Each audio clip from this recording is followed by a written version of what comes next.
It was my birthday, and right when I was about to cut the cake, my husband's sister Olivia interrupted and said, "You don't deserve to be the center of attention." My husband, Ryan, just shrugged. "She's just joking," he said. I smiled.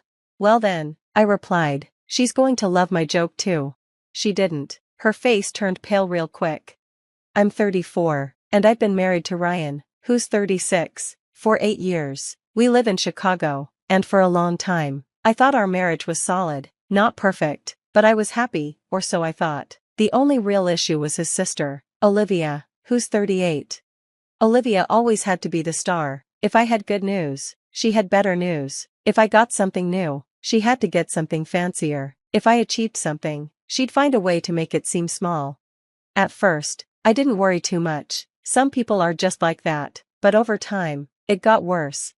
At our wedding, she announced her own engagement. That relationship didn't last. When I got promoted at work, she hijacked the dinner by saying she might go back to school, which she never did. Every time I brought it up, Ryan brushed it off.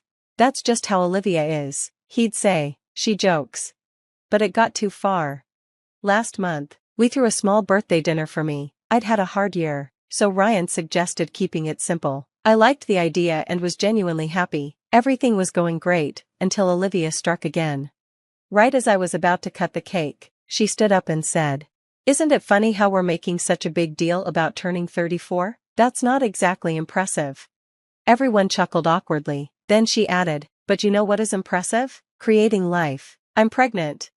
People gasped and congratulated her. I just stood there, holding the cake knife. "Ryan?" He shrugged. "She's just joking." That was it. My birthday was now about her, again. But I didn't get mad. Not really. I just smiled, because I knew something she didn't. 3 weeks before, Ryan had left his laptop open. I wasn't snooping, but I saw an email pop up. A bank transfer, $500 sent to Olivia. I thought it was weird, so I looked into it. What I found made me sick. There were bank transfers every month for a year, thousands of dollars, and texts between Ryan and Olivia, including, "Olivia, what if she finds out?"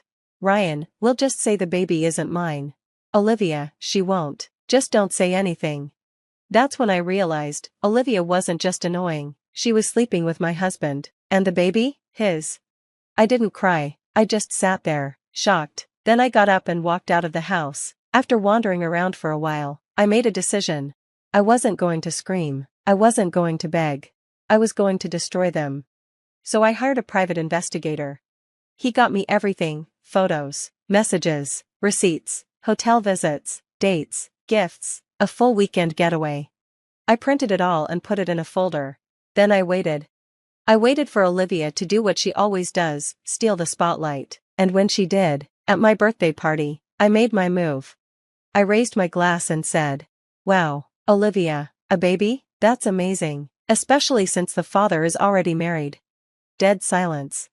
Her smile vanished. Ryan turned ghost white. Then I pulled out my phone and played a recording. The room exploded. Olivia gasped. Ryan stuttered. His mom looked like she was going to faint. And I just stood there, calm, in control. For once, I had the spotlight. Ryan tried to act confused. Olivia called me crazy. I didn't flinch. I pulled out the folder and dropped it on the table. "If I'm lying," I said, "go ahead and look." People gathered around. My best friend Rachel opened it and gasped. "Oh my God." Ryan tried to grab it, but Rachel stopped him. "Sit down," she said, and he actually did. Rachel started reading. Hotel receipts, transfers, texts. The room went dead silent again, but this time it wasn't shock, it was disgust. Ryan's mom pulled her hand off Olivia like she'd touched something dirty. "Tell me this isn't true," she whispered. Olivia couldn't say a word. Ryan looked at me and shouted, "Why would you do this?" I laughed. "Oh, I'm sorry, Ryan, was I supposed to let you keep sleeping with your sister?" More gasps. A glass dropped. Ryan turned red. "Lower your voice," he hissed. Olivia finally spoke. "You don't understand, Ryan and I." She stopped herself. She knew she'd said too much. Then she ran. She shoved through the crowd and bolted out the door. Ryan ran after her. I turned to the room. "So, cake, anyone?" Nervous laughs. Rachel clapped me on the back. Ryan's mom started crying. She collapsed into a chair, sobbing. "Oh my God." Rachel patted her. "Need water, or maybe a therapist?" Ryan's dad, who'd been quiet, stood up, grabbed his coat, and said, "I'm going to kill him." He meant it. I followed him outside just in time to hear Olivia yelling. "You idiot, how did you let her find out?" Ryan was pacing. "She must have been snooping." I stepped forward. "Nope, you just left your laptop open, genius." They turned to me, shocked. "And Ryan's dad?" He didn't say a word. He just punched Ryan, hard. Ryan dropped to the ground, blood everywhere. It was beautiful. After that, everything went crazy. Olivia screamed, Ryan groaned, neighbors called the police, and 2 cop cars showed up. One officer asked what happened. Ryan, still on the ground. "My dad hit me." Richard, his dad. "Yep." The cop blinked. "Why?" I stepped in. "Because my husband was sleeping with his own sister." The officer looked like he might throw up. "Jesus Christ." Olivia started crying fake tears. "It's not what it looks like." One cop just sighed. "I don't even know what's going on," Ryan said, his shirt covered in blood. Just get me out of here." The police looked at him, then at Richard, and sighed. "Sir, we'll have to arrest you for hitting him." Richard didn't argue, he just nodded, but before they could put handcuffs on him, Linda came running outside, crying hard. "Please don't arrest him," she begged, barely able to stand. Rachel had to hold her up. One of the officers, clearly tired of the situation, said, "If Ryan doesn't press charges, we can just let it go." Ryan, still on the ground, mumbled, "I just want to go home." The officer turned to Richard. "Is that okay with you?" Richard shrugged. "I already wasted a punch on this loser, that's enough." So the police left. Ryan and Olivia got into Ryan's car and drove off. And me? I walked back inside, picked up the cake knife, and served myself the biggest slice I could, because the best part? This wasn't over yet. The night should have ended there. I should have felt satisfied after exposing them, but something didn't feel right. Ryan and Olivia had left too quietly. No yelling, no lies, no blaming, just a fast escape. That wasn't like them.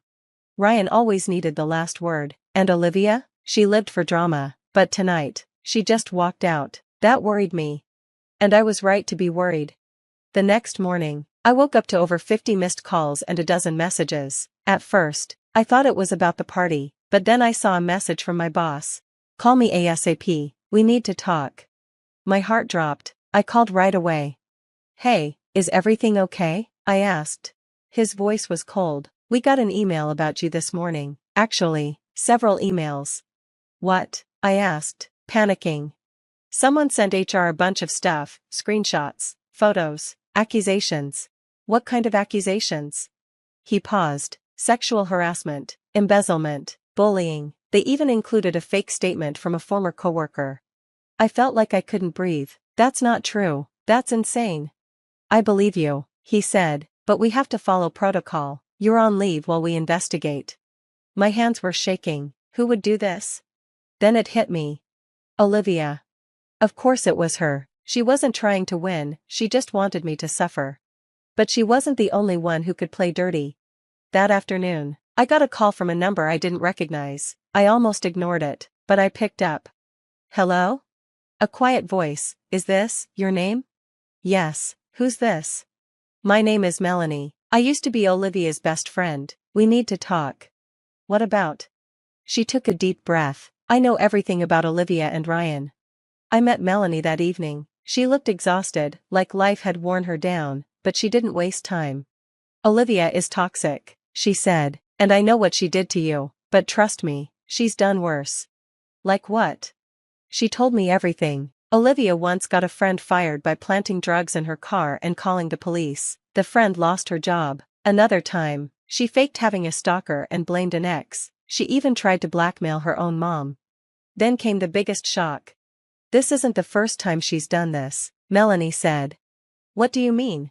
3 years ago, she had an affair with another married man. When his wife found out, Olivia made up lies about her, just like she's doing to you. What happened to that woman? She lost everything, her job, her reputation. She moved away. Olivia won. I felt sick. "Why are you helping me?" Melanie looked me in the eyes. Because Olivia finally screwed me over too, and now, I want her to burn. I went home, shaking with anger, but focused.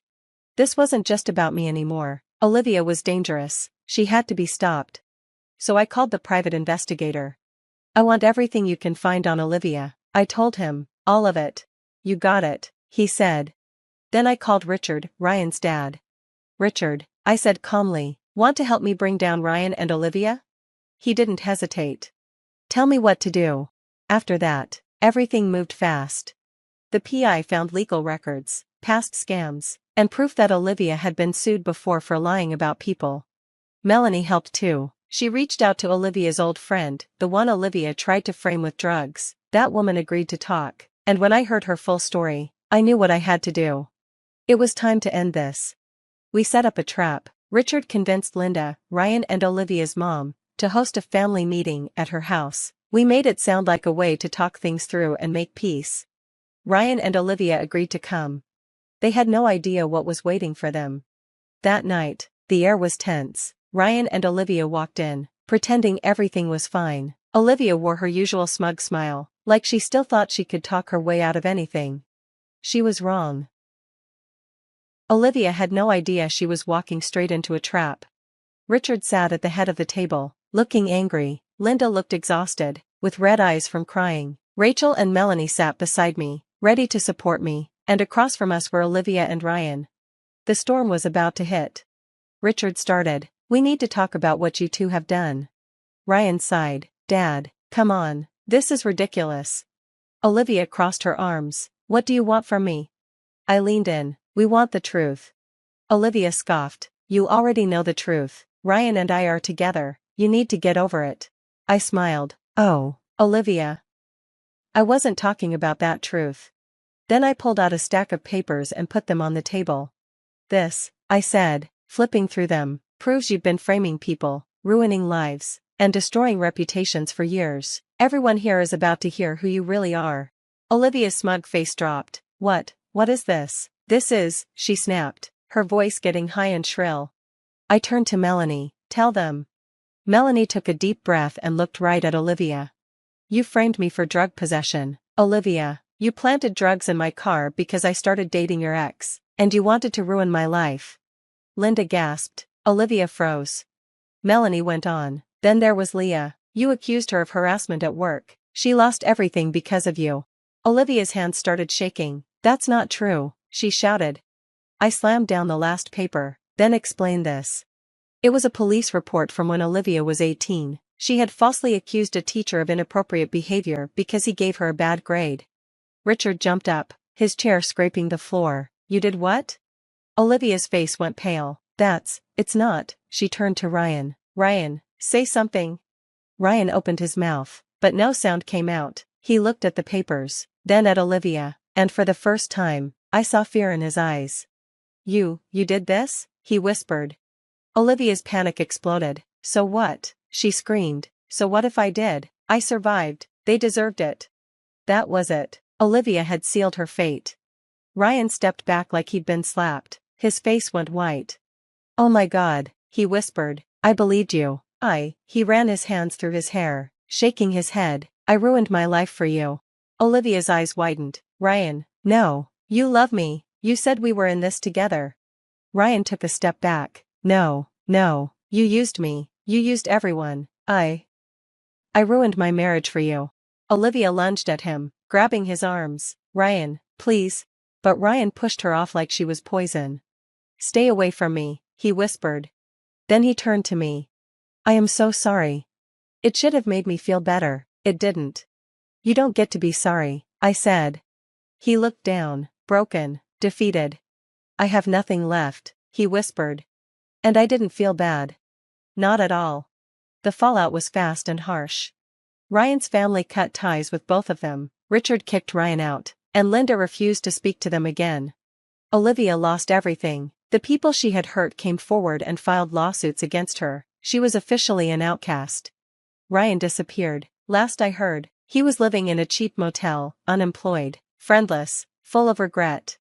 I got my job back. HR realized the accusations against me were false and even gave me a promotion as an apology.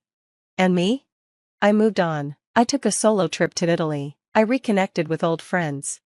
And most importantly, I never looked back.